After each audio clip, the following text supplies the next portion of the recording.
त्रेता युग में अयोध्या के सूर्यवंशी राजा दशरथ की 3 रानियों कौसल्या, सुमित्रा और कैकेयी के 4 पुत्रों का जन्म हुआ, जिसमें श्री राम माता कौसल्या के पुत्र, लक्ष्मण और शत्रुघ्न माता सुमित्रा और भरत माता कैकेयी के पुत्र थे। चारों पुत्रों की शिक्षा पूर्ण होने पर महर्षि विश्वामित्र राजा दशरथ के महल आकर राम और लक्ष्मण को अपने यज्ञ की असुरों से रक्षा करने के लिए जंगल के आश्रम में ले जाते हैं। विश्वामित्र के आश्रम में श्री ताड़का का वध करके आश्रम की रक्षा करते हैं। ताड़का वध के बाद महर्षि विश्वामित्र श्री राम और लक्ष्मण के साथ जनकपुरी की ओर रवाना होते हैं। रास्ते में वे ऋषि गौतम के आश्रम से गुजरते हैं। वहाँ श्री राम अपने पैरों से स्पर्श करके पाछड़ा में परिवर्तित हो चुकी अहिल्या को शाप मुक्त करते हैं। इसके बाद विश्वामित्र श्री राम एवं लक्ष्मण को जनकपुर में सीता स्वयंवर में ले जाते हैं। वहाँ भगवान श्री राम शिव जी का पिनाक धनुष तोड़ देते हैं। इसके बाद दशरथ जी के चारों पुत्रों का विवाह राजा जनक व उनके छोटे भाई कुशध्वज की पुत्रियों से होता है। श्री राम का विवाह सीता से, लक्ष्मण जी का विवाह उर्मिला से, मांडवी का विवाह भरत से और शत्रुघ्न का विवाह सुकृति से होता है।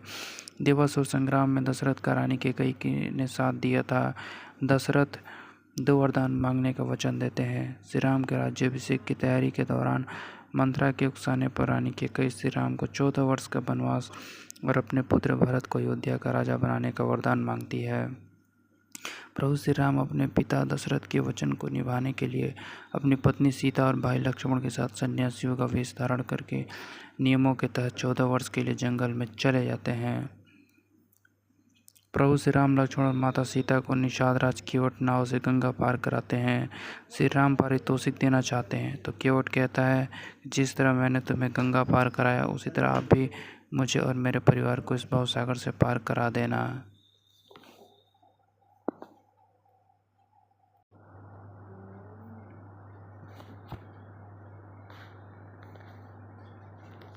दंडक वन में रावण की बहन सुपर्णखा सुंदर अप्सरा नयनतारा का रूप धरकर कुटिया के बाहर बैठे श्री राम से विवाह करने का कहती है।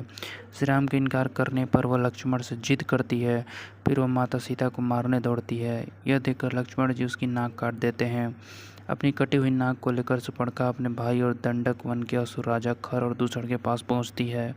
बाद में श्री राम का खर और दूसर से युद्ध होता है, जिसमें दोनों का श्री राम वध कर देते हैं।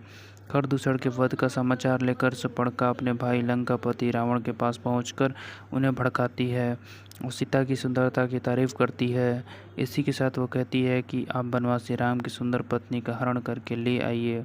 इसके बाद रावण अपने मामा मारीच को हिरण बनाकर अपहरण की योजना बनाते हैं। सीता उस सुंदर स्वर्ण हिरण को देखकर उसे लाने के लिए श्री राम से जिद करती है। राम जी उस हिरण को लाने के लिए वन में चले जाते हैं। जब हिरण का भेद खुल जाता है तो राम उसका वध कर देते हैं।